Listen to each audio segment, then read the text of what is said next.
रहा है तू? क्या कर रहा है? चल ऊपर चढ़। बस राजीव साहब, अपने अंदर ना आजादी की हवा भर रहा हूँ। फिलोसोफर, हवा भर ली, टाइम पास कर लिया, चल ऊपर चढ़।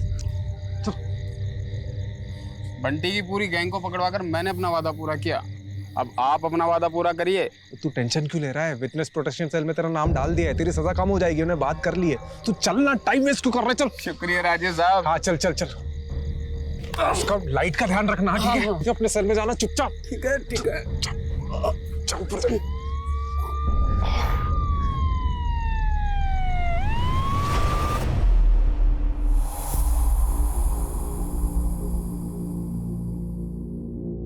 एक क्रिमिनल को पकड़ने के लिए दूसरे क्रिमिनल को जेल से भगा दिया।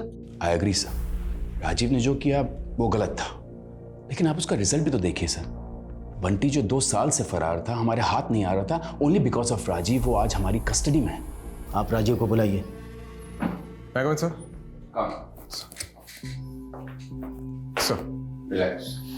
Thank you sir. राजीव तुम्हें सस्पेंड नहीं कर रहे हैं, लेकिन अगले 1 महीने के लिए तुम कंट्रोल रूम में पोस्टेड रहोगे। But sir. डिसीजन लिया जा चुका है, please don't argue. But sir मैं तुम आज ही कंट्रोल रूम ज्वाइन करोगे। सर, मैं मानता हूँ कि मैंने कानून तोड़ा है, लेकिन आप ही बताइए, अगर एक एम्बुलेंस इमरजेंसी में सिग्नल तोड़ती है तो क्या आप एम्बुलेंस के ड्राइवर पर कानून तोड़ने का चार्ज लगाएंगे? हाँ, मेरा तरीका गलत हो सकता है, लेकिन मेरा इरादा बिल्कुल भी नहीं सर। जय हिंद सर।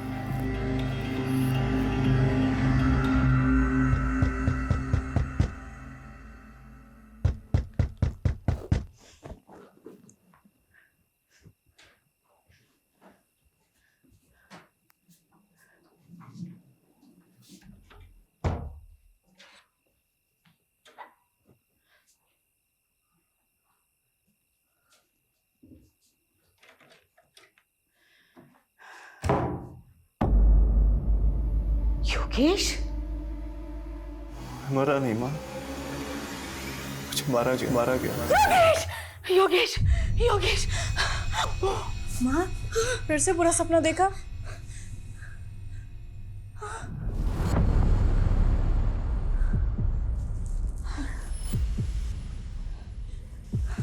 आप पानी पीजिए।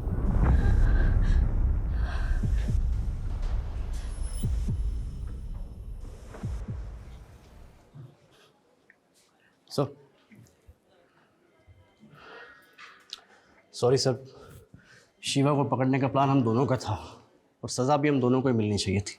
तू क्यों गिल्ट फील कर रहा है? तुझ पे थोड़ी सीनियर्स पे गुस्सा हूं मैं। ये पटक दिया कंट्रोल रूम में, उससे अच्छा सस्पेंड ही कर देते। सर, आपकी माताजी आई है। मेरा मतलब आपकी मम्मी की सिफारिश लेकर कोई माताजी आई है। कौन है?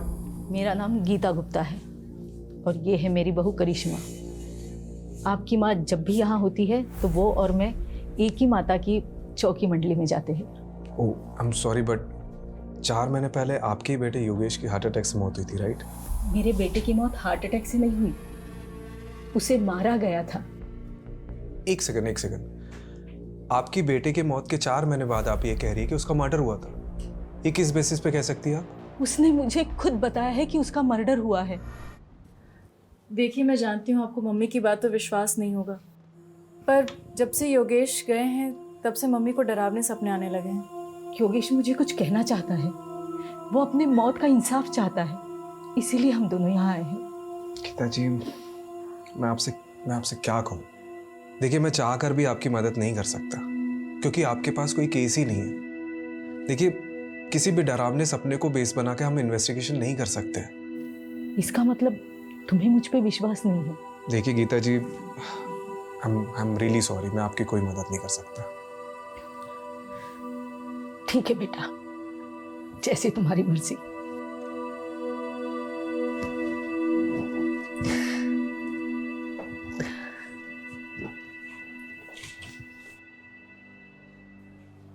आंटी जी की कहानी काफी फिल्मी थी।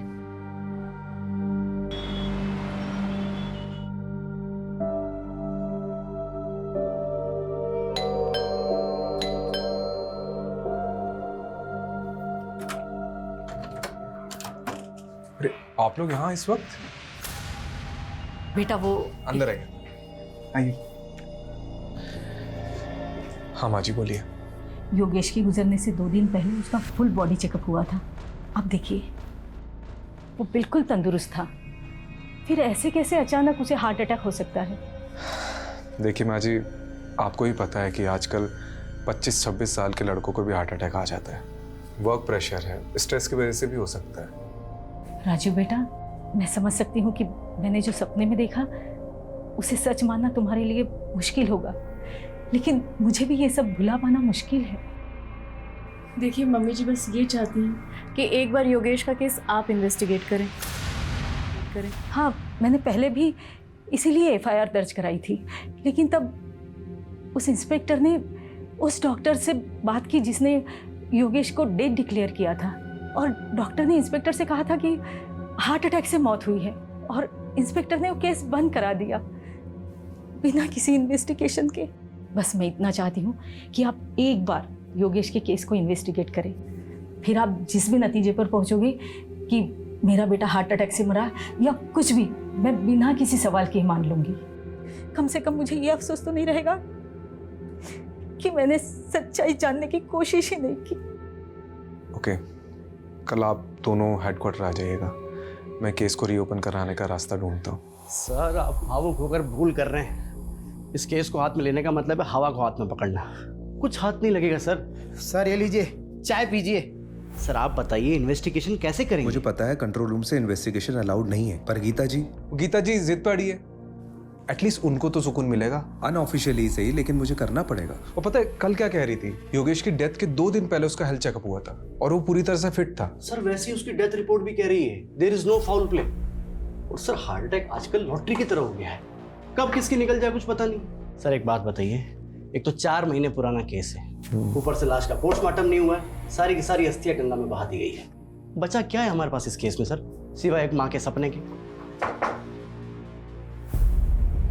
आइए गीता जी, शुरू से शुरू करते हैं।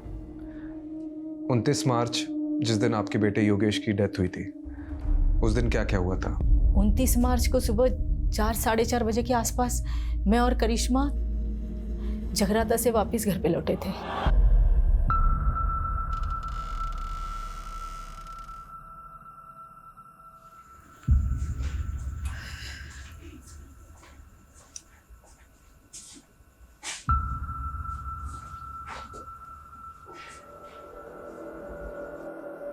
योगेश, योगेश, योगेश, योगेश, क्या हुआ? बेटा, क्या हो गया? योगेश!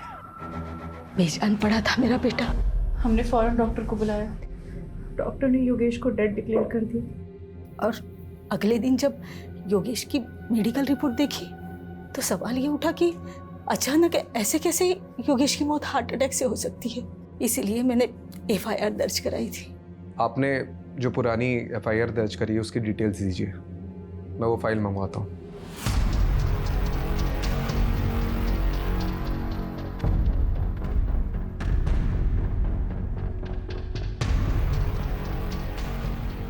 केस रीओपन हो रहा है, इसलिए योगेश के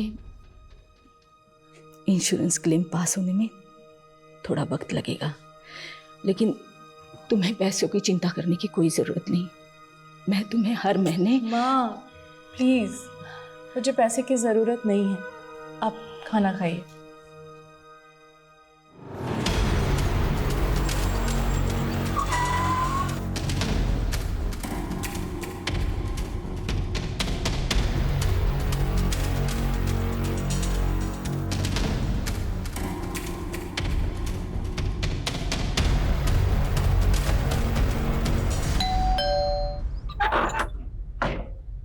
हेलो,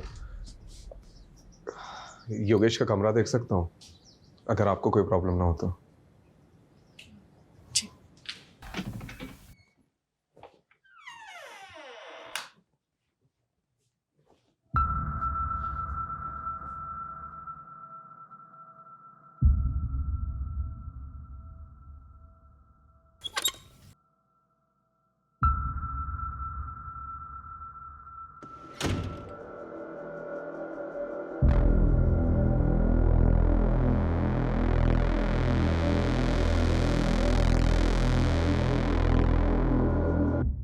ये दोनों मेरे पोते हैं, युवराज और योहान, दून स्कूल में पढ़ते हैं।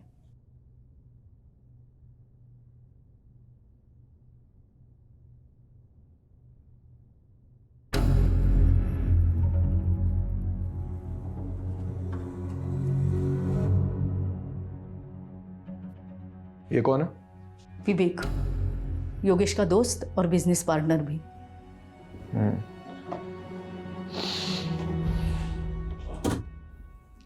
ये लैपटॉप किसका है? योगेश का। करिश्मा जी, आपके पास योगेश की कोई फोटो होगी उस दिन की जिस दिन उसकी डेथ हुई? मेरे बेटे युहान ने अपने भाई के लिए लिया था। युवराज का बोर्ड एग्ज़ाम था, इसलिए वो अपने पापा को आखिरी बार देखने नहीं आ पाया था। योहान से कांटेक्ट करके वो फ़ोटो मुझे भेज दीजिए। और भी कोई वीडियोस या फोटोज़ लिए गए होंगे विधि के समय तो वो भी भेज दीजिएगा। मैं ये लैपटॉप और हार्ड डिस्क लेके जाता हूँ, कुछ इन्फॉर्मेशन मिल सकती है।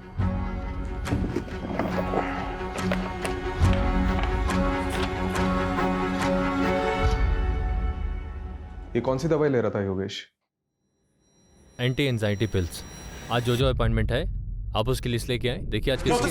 डॉक्टर साहब मुझे अभी आपसे बात करनी है, बहुत जरूरी। Okay calm down calm down नहीं डॉक्टर साहब, काम डाउन। नहीं डॉक्टर साहब, योगेश काम डाउन। क्या चला आपको समझ में नहीं आ रहा मेरे साथ क्या हो रहा है? योगेश शांत हो जाओ, शांत हो जाओ योगेश, रिलैक्स।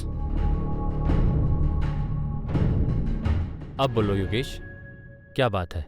सो नहीं पा रहा हूँ, कल भी पूरी रात जगा रहा मैं। दिमाग कह रहा है सो जाओ सो जाओ, पर आंखें दिमाग का साथ ही नहीं दे रही। स्लीपिंग पिल्स दी थी ना, काम नहीं कर रही? नहीं डॉक्टर, अगले महीने 28 तारीख को मेरी मीटिंग है दुबई में। करोड़ों की डील है और मेरा हाल देख रहे हैं आप। इस साल में गया तो मैं बर्बाद हो जाऊंगा, बहुत भारी नुकसान हो जाएगा। डॉक्टर मुझे हैवी डोज दीजिए डॉक्टर, मैं महंगे से महंगा इलाज कराने के लिए तैयार हूँ। योगेश का मन बहुत बेचैन रहता था। जब मेरे पास आया था उसके मन में अजीब सा डर बैठ गया था, जिसका मैंने ट्रीटमेंट भी शुरू कर दिया था और उसको कुछ दवाइयाँ भी लिख के दी थी। तो उसे कुछ फ़ायदा हुआ था? बिल्कुल, 1 हफ्ते में तो बिल्कुल ठीक हो गया था। क्या एंग्जाइटी से हार्ट अटैक हो सकता है? चांसेस हैं, एंजाइटी के कारण हार्ट अटैक हो सकता है, लेकिन सुसाइडल टेंडेंसी भी हो सकती है।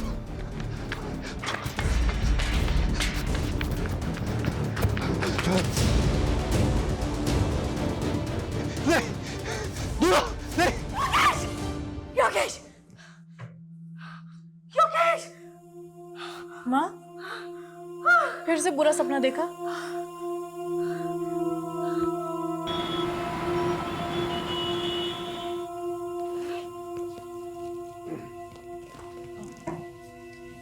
इस पेनड्राइव में योगेश की आखिरी फोटोज हैं और एक रिलेटिव ने फ्यूनरल की कुछ वीडियोस भी ली थी, वो भी हैं। Okay, thank you. वैसे उस रात जब आप दोनों जगराता के लिए चले गए थे तो योगेश से मिलने आया था कोई, या कुछ अजीब हुआ था उस रात? ऐसा कुछ नहीं। एक बात याद आ रही है, योगेश की सेक्रेटरी आयशा और विवेक ये दोनों फ्यूनरल पर नहीं आए थे, जबकि विवेक योगेश के बहुत क्लोज थे। रस्तोगी, आयशा और विवेक का नंबर ले लो। सर जब से कैमरा आया है मतलब लोग कुछ भी शूट करते हैं, बताओ फ्यूनरल की भी रिकॉर्डिंग करते हैं, अजीब है। सर इस केस से कुछ मिलेगा भी या नहीं? चांसेस तो बहुत कम है, लेकिन अभी भी 3 लोगों से पूछताछ बाकी है। एक विवेक, योगेश का बिजनेस पार्टनर, और दूसरी आयशा, उसकी सेक्रेटरी। तीसरा कौन है सर? योगेश के घर का वॉचमैन बबलू, क्योंकि गीता जी और करिश्मा के जाने के बाद क्या हुआ उसी को पता होगा। देखते हैं वॉचमैन ने कितनी वॉच रखी घर पे। ये कितनी गाड़ियाँ?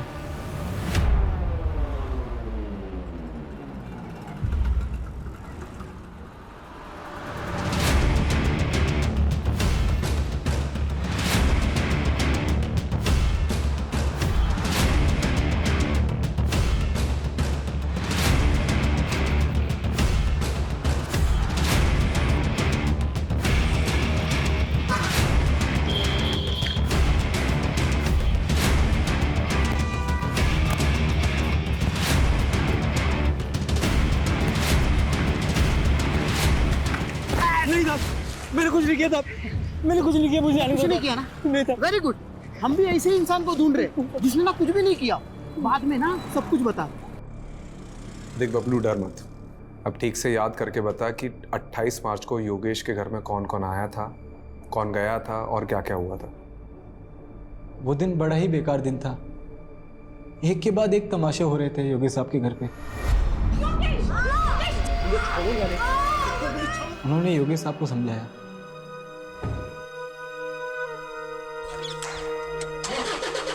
उसके बाद करिश्मा मैम चली गई। ये करिश्मा मैम घर से कितने बजे निकली थी? लगभग 5:30 बजा होगा साहब, क्योंकि मैं वही टाइम पे चाय पीता हूँ। और उसके बाद क्या हुआ था? फिर 7 साढ़े 7 बजे मैंने एक और झगड़े की आवाज़ सुनी। क्या है ये योगेश? तूने अपनी माँ को इतना बड़ा धोखा दिया, मेरे नकली साइन करके अपनी पुश्तैनी जमीन बिकवा दी। क्यों इतना ओवर रिएक्ट कर रही हो माँ? तुम क्या करती हो जमीन का?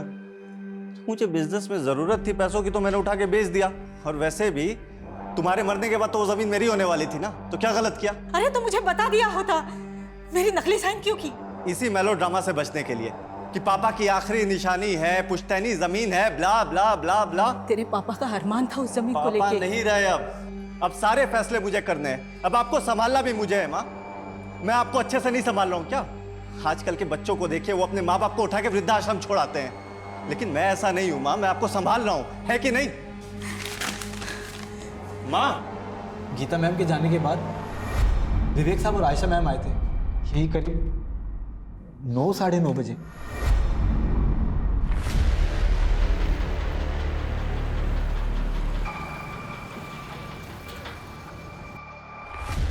विवेक सर और आयशा मैडम जी जब आए तब घर के अंदर जाने से पहले दोनों काफी देर तक कार में कुछ बातें कर रहे थे।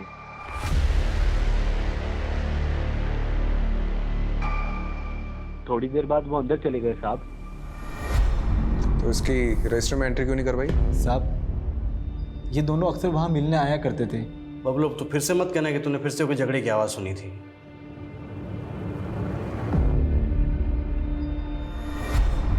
योगेश बहुत हो गया तेरा।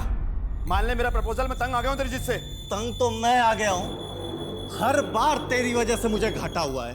अबे गधा है तू, एक नंबर का गधा। साले अगर नंगों के शहर में ना तुझे लंगोट बेचने के लिए बेच दूं तो वो भी नहीं बेच सकता तू। बहुत सुन ली मैंने तेरी बकवास। तू मुझे अपना डिसीजन बता कि तू है या नहीं मेरे साथ। नहीं हूं, बोल अब क्या करेगा बोल। कॉलर छोड़। नहीं छोड़, कॉलर छोड़। नहीं छोड़ूंगा साले। योगेश काम डाउन, इधर बैठो तुम। सिट। सर आप भी बैठिए। आप लोग दोस्त हैं और बिजनेस पार्टनर्स हैं। अगर आप साथ में काम नहीं कर सकते तो अलग हो जाइए। ये क्या तरीका है? आयशा मैडम ने बात को संभाल लिया, फिर दोनों शांत होकर बैठ गए।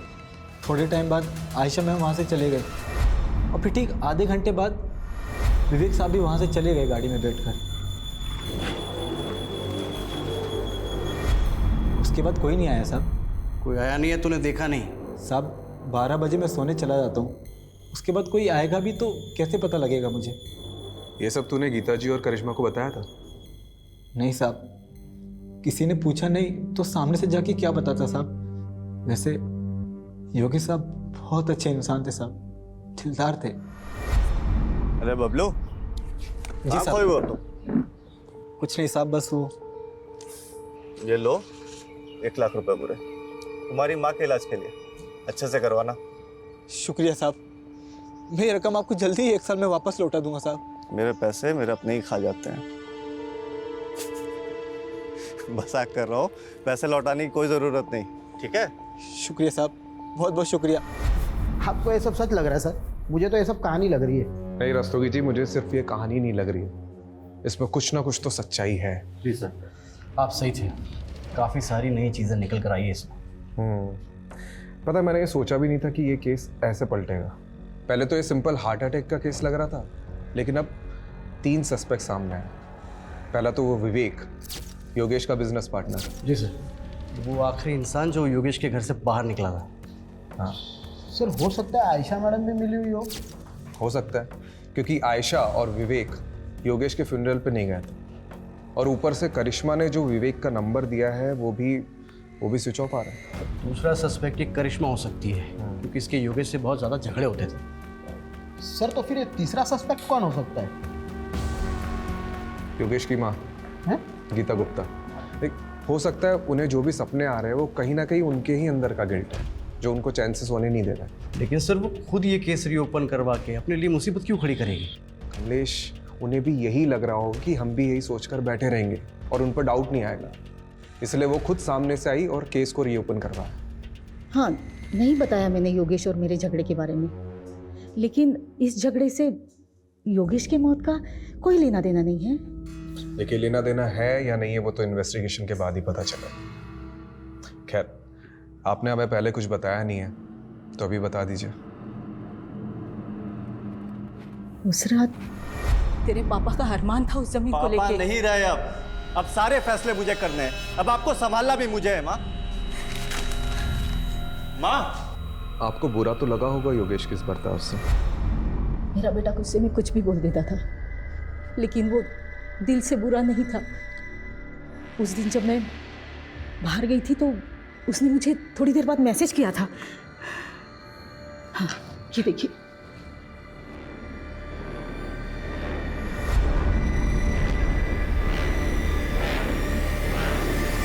जी सर, हमारा झगड़ा हुआ था।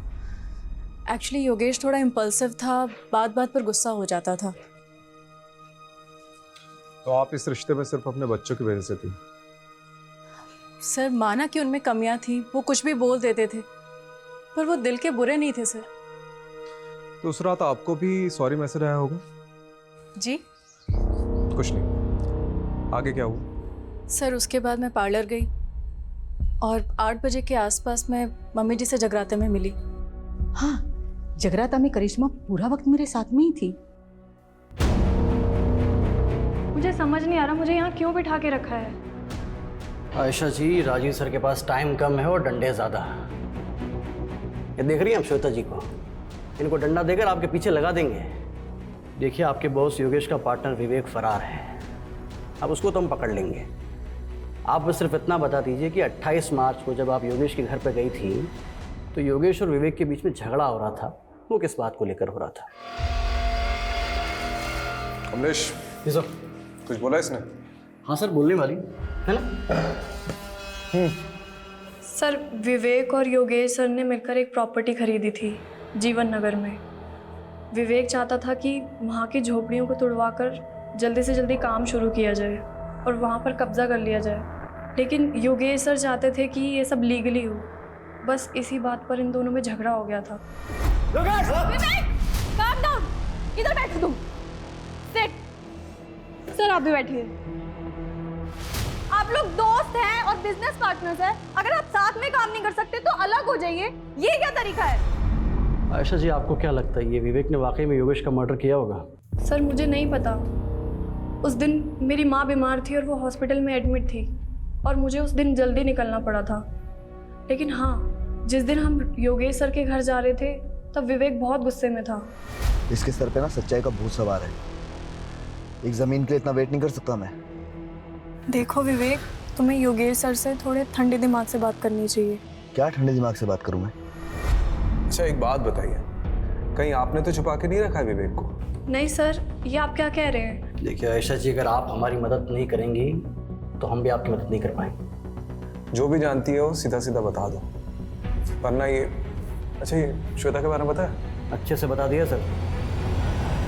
मिलना चाहोगी?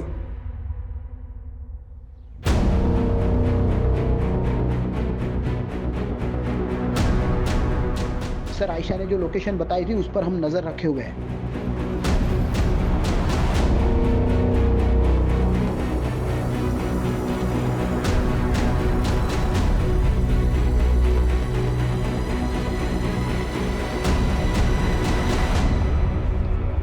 विवेक, विवेक मार खा के बोलेगा कि बोलने के बाद मार खाएगा? चॉइस तेरी है। देख, हमें सब पता है कि योगेश की मौत में तेरा ही हाथ है। बहुत नफरत करता था ना उससे।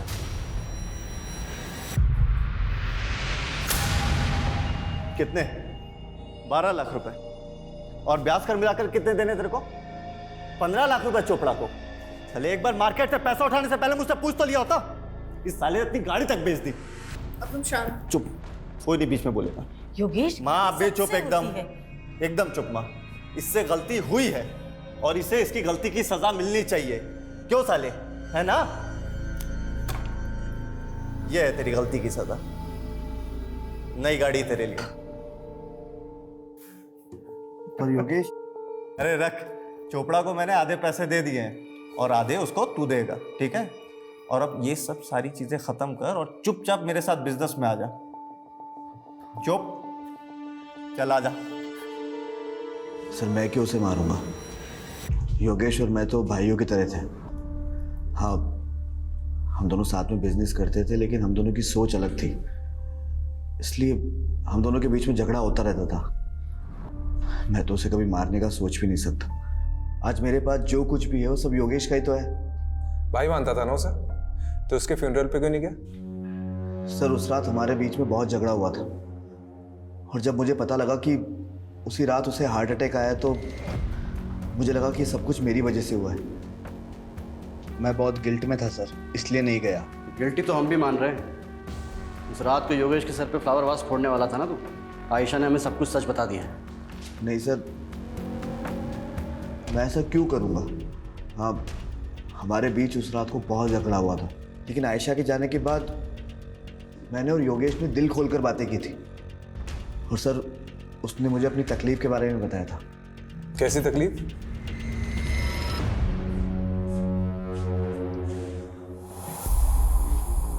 सब गलत हो रहा है यार, खुद पर काबू ही नहीं रहता।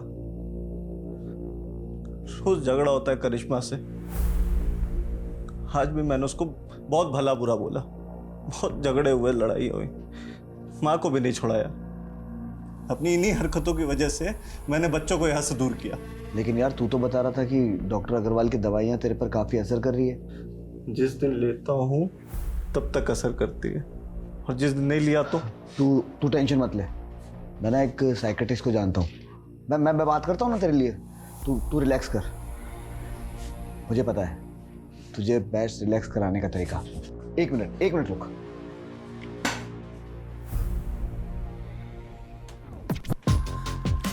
तेरा फेवरेट गाना, तेरी फेवरेट ड्रिंक के साथ में इससे बेस्ट रिलैक्सेशन कोई चीज़ हो ही नहीं सकती। सर जब मैं वहाँ से निकला तो योगेश बहुत अच्छे मूड में था, और उसका मेरे जाने के बाद में मुझे टेक्स्ट भी आया। तेरे जैसा यार कहाँ ऐसा यार आना। सर अगर मुझे पता होता कि ये सब कुछ होने वाला है तो मैं वहाँ से जाता क्यों? ठीक है, तुम जा सकते हो, लेकिन हाँ, शहर छोड़ के जाने की सोचना भी नहीं। ठीक है सर।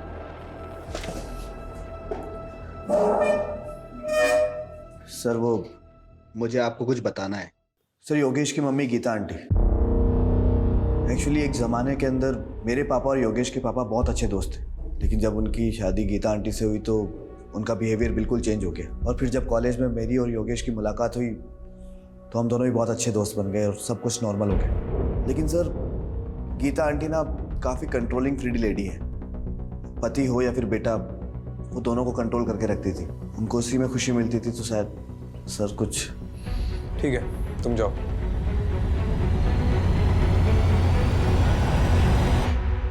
सर वो हार्ड डिस्क ओपन हो गया है। कुछ मिला? सर अभी तो देखना शुरू किया है, बहुत सारे वीडियो है।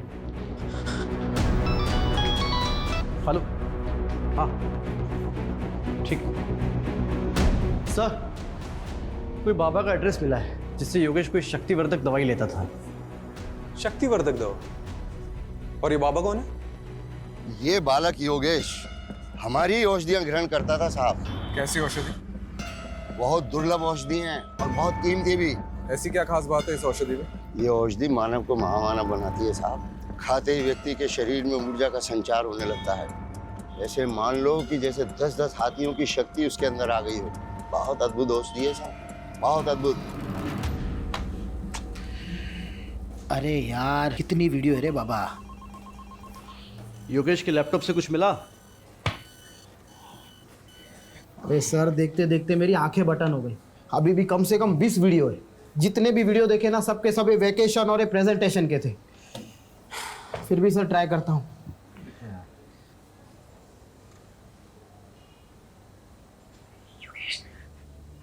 दूर रहो मुझसे, योगेश दूर रहो मुझसे। योगेश मुझ प्लीज, योगेश दूर रहो मुझसे।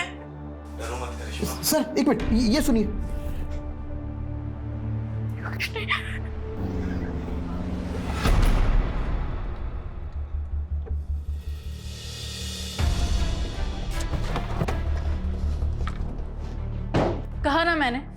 हर हस्बैंड वाइफ की तरह मेरे और योगेश के बीच में भी प्रॉब्लम्स थी, एंड इट्स नॉर्मल। रस्तोगी,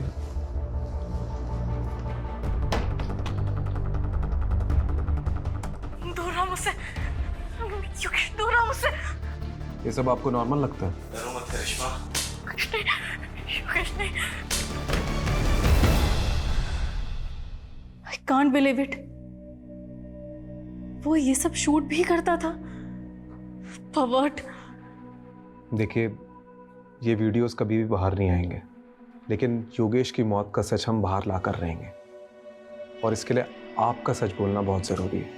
हमें पता चला है कि योगेश किसी बाबा से शक्तिवर्धक दवाइयाँ लेता था। हाँ,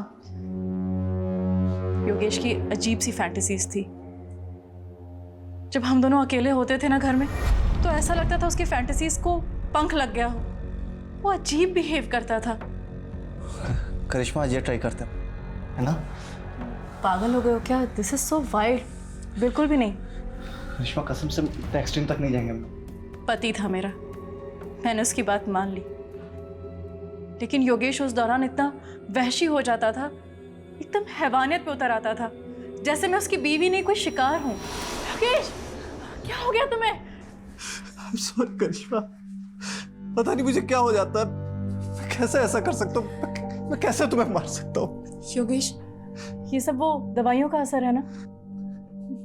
मैं काबू हो जाता हूँ। मैं प्लीज सेव।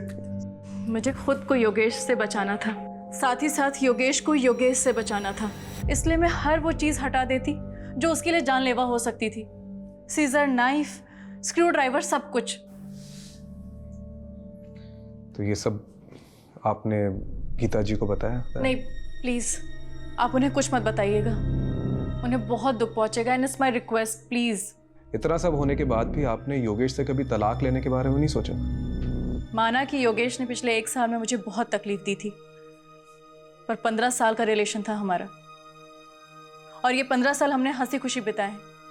वो मेरा पति था, मेरे बच्चों का पिता। आप ऐसा सोच भी कैसे सकते हैं? देखिए, मेरा इरादा आपको हर्ट करने का नहीं था।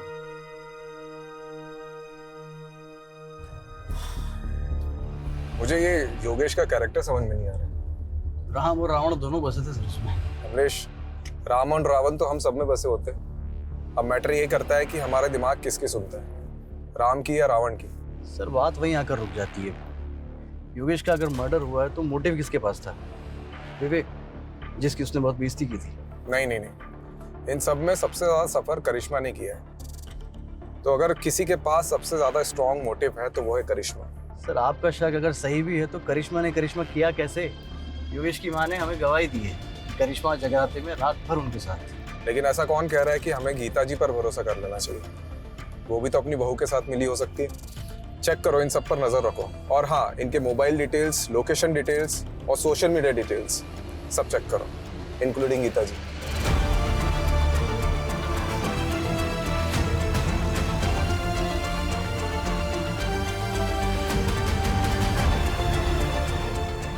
एटर्नल लव 50-50 क्या नाम है? अरे सर सारे सस्पेक्ट की सभी सोशल मीडिया अकाउंट पे स्कैनिंग की, उसमें से एक ऑनलाइन स्टॉकर हाथ लगा है। एटर्नल लव 50-50 पिछले कई साल से एक करिश्मा को सोशल मीडिया पे स्टॉक कर रहा है। 2 साल पहले भी इसने करिश्मा को कुछ मैसेजेस किए थे। सर जब ये करिश्मा कॉलेज में थी ना तो मिस दिल्ली रह चुकी थी। तू क्या इतने सालों बाद ये फिर से आ गया? कुछ भी? अरे सर ऐसा ही है, ये स्टॉकर ने कितनी बार करिश्मा को प्रपोज भी किया था, पर कुछ टाइम बाद करिश्मा के डांटने पर इसने मैसेजेस करना बंद कर दिया। इसका प्रोफाइल तो देखो, है कौन ये? इसका प्रोफाइल तो देखो, है कौन ये? लगता है ये HNF जिम का मेंबर है। रस्तोगी, ये जिम के मेंबर्स की लिस्ट निकालो। कितने लोग हैं? 5000 के आसपास लोग हैं। मेरे गांव से भी ज्यादा लोग तो तुम्हारी जिम में हैं।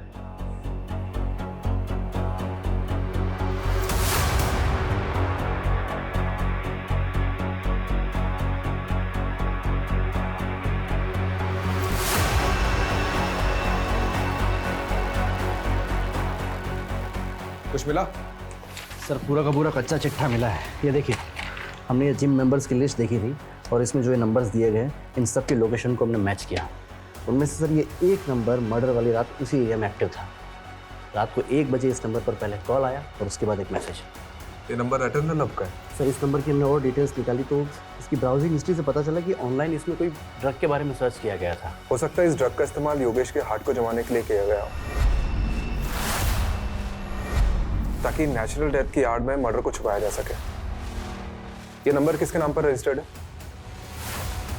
हाँ मैं आ रही हूँ, लेकिन आप बताएंगे बात क्या है?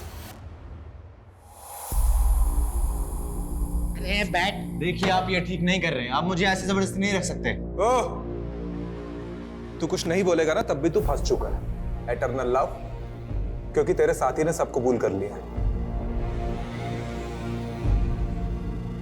मुझसे गद्दारी? गद्दारी नहीं, समझदारी की उसने।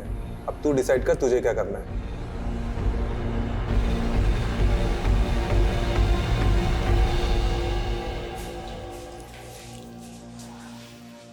जी मैं जा सकती हूँ। अरे रुकिए, पहले ये वीडियो देख लीजिए।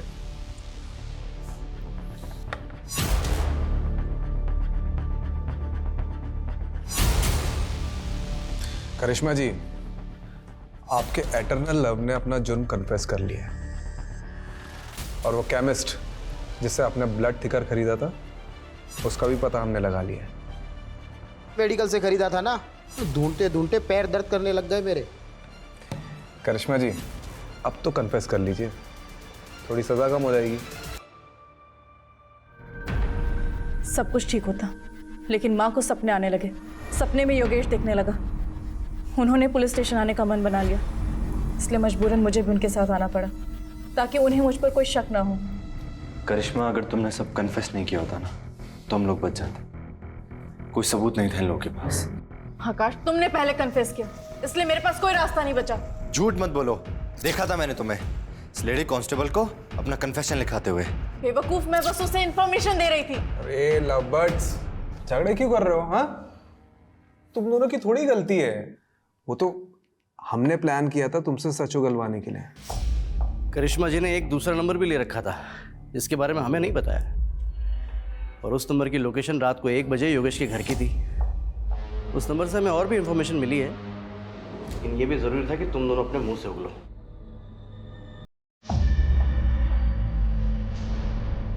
मैंने योगेश की दोस्ती आकाश से कराई थी, ये भी प्लान का एक हिस्सा था। उस रात हमारे जाने के बाद आकाश घर पर आया था। आकाश, तू? योगेश, अरे वो दरवाजा खुला देखा तो मैं अंदर आ गया। ये देख स्कॉच लाया हूँ, महफिल जमाते हैं।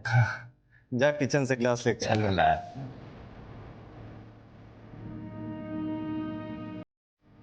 प्लान ड्रिंक में ब्लड थिकर मिलाकर पिलाने का था, ताकि किसी को शक ना हो।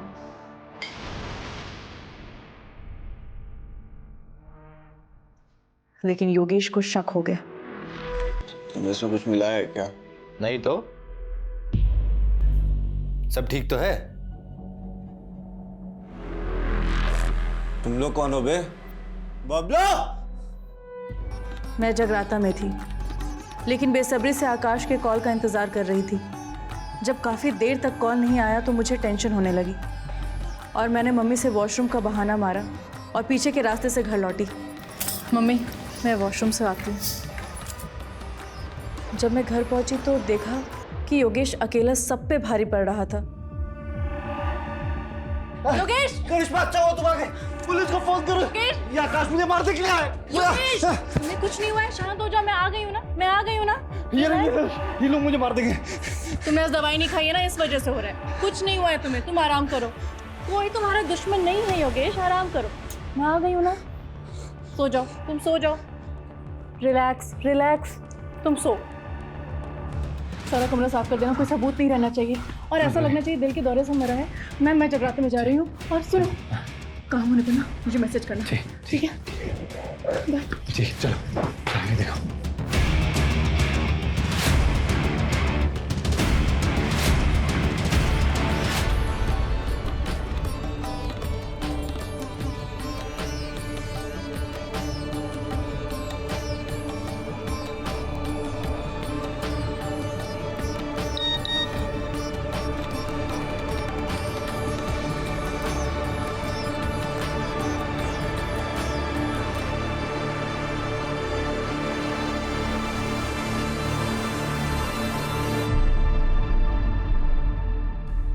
आकाश के साथ दोनों लोग कौन थे? शैलेंद्र और रामानाथ मामूली से चोर थे। आकाश ने उन्हें पैसे दिए थे इस काम के लिए। लेकिन एक बात समझ में नहीं आ रही है, तुम लोग अंदर कैसे घुसे? वो वॉचमैन बबलू, उसको पैसे देते और बोला था चुपचाप जाके अंदर सो जा।